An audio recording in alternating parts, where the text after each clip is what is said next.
So at this point, what do you expect? To just kind of go through, or?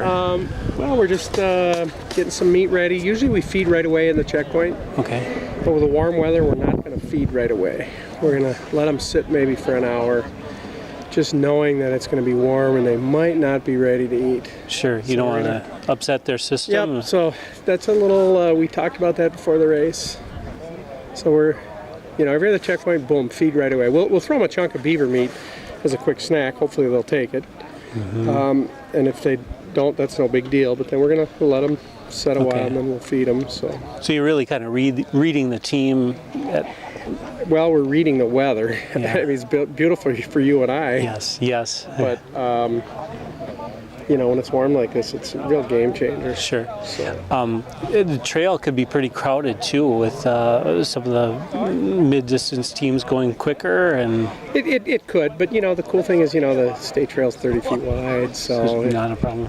Passing is usually pretty good, and, I'm not so worried about that. Okay. In any race, the first maybe 50 or 60, 70 miles, you might see a bunch of teams. And then after that, I've been in some the last time I did the berries, after the first day, I didn't see a team for 3 days. It was just me by myself. Okay. Which was cool. Okay, yeah. And then do the mushers just generally go check, or I suppose handlers check the status where everybody is, or is that later in the race where that comes into play? It depends. There are a lot of people that keep track of everything, what everybody's doing, and I think most people do that, but we don't. Okay.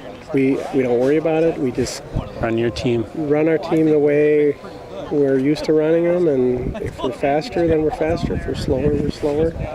And then we really don't pay attention until late in the race. Okay. But, I've been to races where people would say, "Oh man, burning up the race," and I'd say, "Well, not really." Wait and see. It was really funny. Last year at the UP race, I was racing, and our youngest son was with, and I was at the halfway checkpoint. And I got there, had a great run there, and I was resting longer than others, and he still didn't understand the run-rest type thing. He looks at me and he goes, "I can't believe you're not even trying to win this race. Everybody's going ahead of you." And I go, "Well, Arrow, I'm taking more rest here. I'll take less rest at the next checkpoint." He just was mad. Mm-hmm. Well, we get to the next checkpoint, and I'm in first place. And I said, "Arrow, you just got to understand, it's a cat and mouse game. We're running